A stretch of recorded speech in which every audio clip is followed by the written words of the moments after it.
ছোটো বোনের বাসায় ওয়ান ডিশ পার্টি ছিল। আমরা ওয়ান ডিশ পার্টিটাকেই 2 ডিশ পার্টি করে ফেলেছি।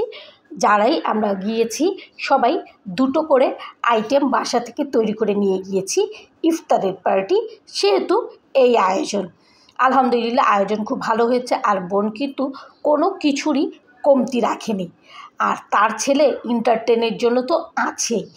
একদম ইফতারের আগে আগে, যেহেতু অল্প সময়ে মানে ইফতারের কিছুক্ষণ আগে পৌঁছেছি, তাই কে কী আইটেম নিয়েছি এগুলো সুন্দর করে সাজিয়ে ছবি তুলতে পারিনি। নেয়ার সাথে সাথেই প্লেট সাজানো শুরু করে দিয়েছি।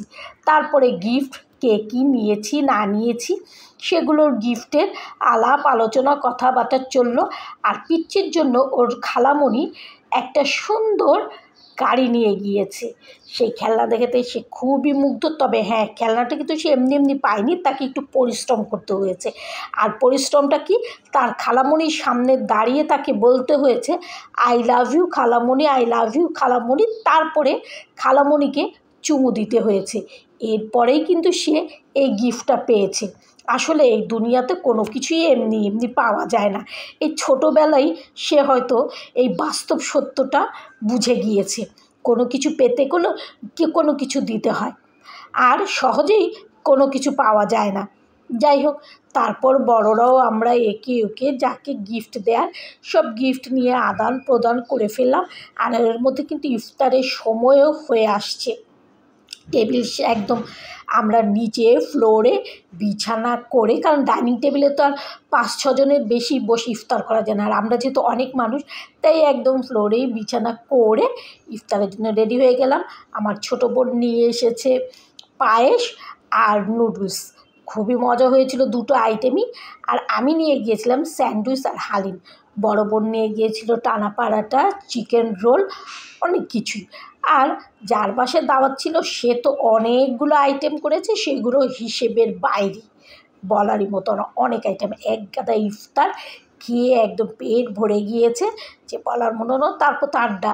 আর এই পিচ্চি, সে তো নিজের খেলনা পেয়ে খুবই খুশি। সে ব্যস্ত হয়ে গেল। সে কিন্তু আমাদের এখন আর সময় দিচ্ছে না, সে সময় দিচ্ছে তার খেলনাটাকে। এবং খেলনাটাকে আমরা কিন্তু আসার আগ মুহূর্ত পর্যন্ত ভেঙে ফেলেছি। এটাই নিয়ম বাচ্চাদের, বলার কিছু নেই।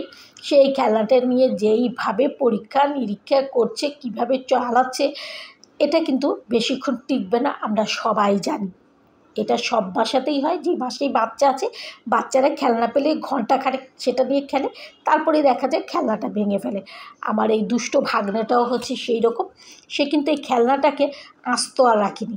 যাই হোক, ইফতার পর্ব শেষ। তারপরে এই পিচ্চির দাদুর ফ্ল্যাটে আবার গেলাম তার দাদা দাদুর সাথে দেখা করার জন্য। ওনারাও যথেষ্ট অমায়িক ভদ্রলোক এবং গল্প গুজবে খুব আন্তরিকতার প্রকাশ পেলাম। ওনাদেরও এখানেও টুকটাক নাস্তা করলাম। আর এই পিচ্চি আমাদের ভাগ্নের, সে তো হচ্ছে সব জায়গাতেই মাতব্বর। সে হচ্ছে প্রতিটা জায়গায় যে মাতব্বরি করছে। আর দাদুর ফ্ল্যাটে যেহেতু মনে হলো তার দাম আরও দ্বিগুণ বেড়ে গেল। সে যে কী প্রকার সন্ত্রাসী কর্মকাণ্ড সেখানে করে এবং তার দাদা দাদু যে কতটা সহ্য করে, সেটা আমরা নিজেদের চোখেই দেখে আসলাম। ভালোই লাগলো। আলহামদুলিল্লাহ, এরকম প্রাণবন্তই থাকতে হয় বাচ্চাদের। এরপরে রাতের খাবারের পালা। এত ইফতার করে কি আর রাতের খাবারটা খাওয়া যায়? কিন্তু ওই যে বোনের হাতের খুব মজার বিরিয়ানি, আমার এই বোনটা আমার খুব ভালো রান্না করে। ওর যে কোনো রান্নাই আমরা পছন্দ করি। তারপরে সেগুলো খাওয়া দাওয়ার পরে আবার একটু আড্ডা গল্পগুজব হলো। এখন বিদায় নেওয়ার পালা, অনেক রাত হয়ে গিয়েছে।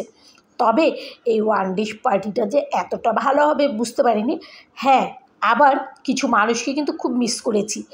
ঘুরে ফিরে কিন্তু তাদের কথাই উঠছিল যে তাদেরকে আমরা মিস করেছি। আমাদের এই পার্টিতে আজকে আমাদের প্রিয়জন নেই, এটার জন্য খুব খারাপ লেগেছে। কিন্তু করার কিছু নেই, পরিস্থিতি পরিবেশ সব কিছু স্বাভাবিক করে দেয়, সব কিছু স্বাভাবিক করে দিবে।